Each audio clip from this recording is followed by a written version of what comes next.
परम पूज्य गुरुदेव, परम वंदनीय माता जी सूक्ष्म रूप से विद्यमान है। दोस्तों, वंदन नमन करता हूँ। पंडित दीनदयाल उपाध्याय जी को भी मैं नमन करता हूँ।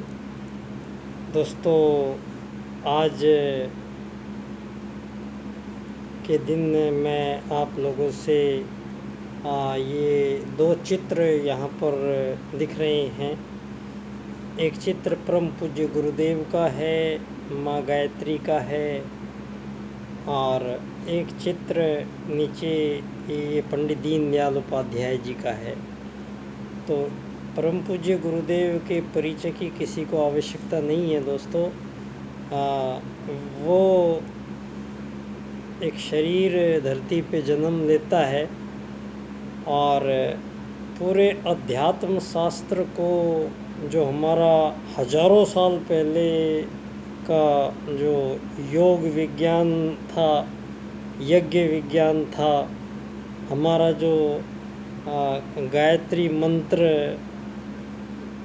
और विभिन्न प्रकार के हमारे आध्यात्मिक शरीर के शोधन और शरीर के द्वारा अधिकतम सूक्ष्म और कारण स्तर तक के चिंतन में पहुंच जाना और मानव को देव मानव की श्रेणी में खड़ा कर देना, परम पूज्य गुरुदेव का स्पष्ट नारा है। दोस्तों, ये जो समय चल रहा है, ये 2023 चल रहा है ये समय, और ये 2023 और 24 में बहुत भविष्यवाणियाँ धरती पे हुई हैं। बल्कि पिछले 8-10 साल से आप वक्त को देखते चलेंगे तो पिछले 8-10 साल में दोस्तों शुरुआत पहले सुनामी आई एक बार, और फिर एक भूकंप आया बहुत विनाशकारी, और उसके बाद में चीन ने एक विश्व युद्ध लड़ा दुनिया से, और कोरोना वायरस के माध्यम से एक नया वेपन हथियार बनाया था दुनिया में।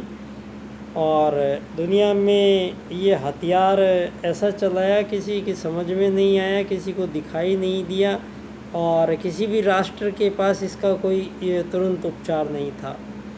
ये जानते हुए समझते हुए कि दुनिया में इसको छोड़ना सबके प्राण हरण करेगा ये, तो मानवों को सरेआम पहले गोला बारूदों से उड़ाया गया, परमाणु बम गिराए गए, और मानवों के बीच में लगातार युद्ध धरती पे हजारों साल से शायद ही कोई एक ऐसा दिन गया हो जहाँ इस धरती पे शांति रही हो।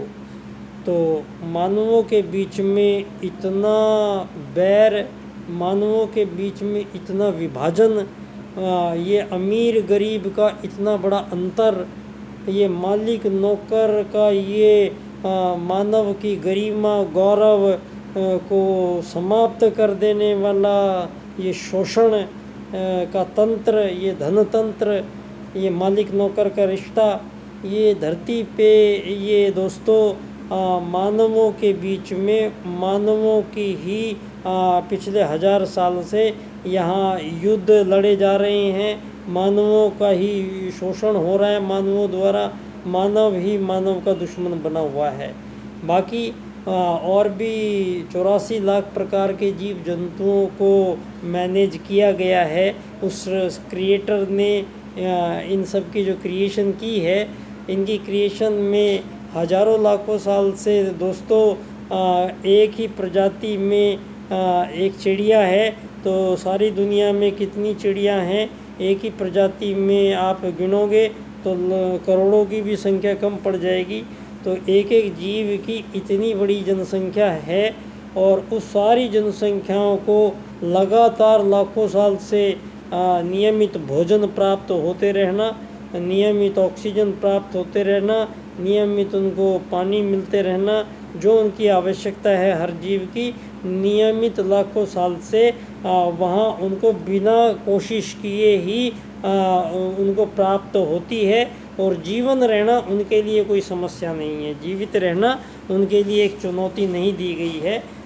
उनका जीवन बड़े मज़े से कटता है और उस ईश्वर के विश्वास के साथ कटता है कि वो जिसने ये शरीर दिया है, जिसने ये समय दिया है, तो उसने भोजन की भी व्यवस्था पहले ही करके रखी हुई है। तो दोस्तों, मानव को यहाँ पर पिछले जो ये मध्यकाल के बाद से ये जो कलयुग में ही समझ लीजिए आप, सतयुग पहले आया तो सतयुग में ना किसी राजा की जरूरत थी, ना कोई प्रजा थी, ना कोई दंड था, ना कोई दांडिक था यहाँ धरती पे, और मानव स्वतः ही धर्म अर्थ काम मोक्ष के रास्ते पे अपना जीवन का हिस्से बांट रखे थे और ब्रह्मचर्य, गृहस्थ, वानप्रस्थ और संन्यास में होते हुए सीधे मोक्ष प्राप्त करते थे। कोई कहीं समस्या आ ही नहीं रही थी किसी को। तो मानवों के जब जनसंख्याएं बढ़ने लगी और यहाँ पर रज और तम पदार्थों की अधिकता हुई तो मानवीय चिंतन में त्रुटियाँ आई।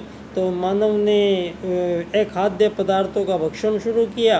तो मानव के अंदर से हिंसक और वो विचार निकले और उन विचारों के परिणाम स्वरूप ये सारे के सारे मानव जाति आज जिसकी लाठी उसकी भैंस के नियम से सारी दुनिया को हाँका जा रहा है। सारी दुनिया में सबसे ज़्यादा जनसंख्या आज भारत की है, उससे नंबर 2 चीन में है, 1 अरब और 40 करोड़ से ऊपर की है दोनों की जनसंख्या।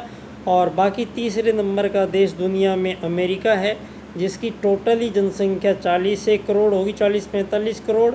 और बाकी धरती पे जितने भी ये देश गिने जाते हैं ये किसी में 17 करोड़, किसी में 15 करोड़, किसी में 20 करोड़, इतनी ही जनसंख्या निवास करती है। और हम भारत से 3 गुना ज़्यादा ज़मीन पे कब्जा किया हुआ है चीन ने और भारत से 3 गुना ज़्यादा कब्जा किया हुआ है अमेरिका ने। तो वहाँ मानवों की घनत्व मानव कम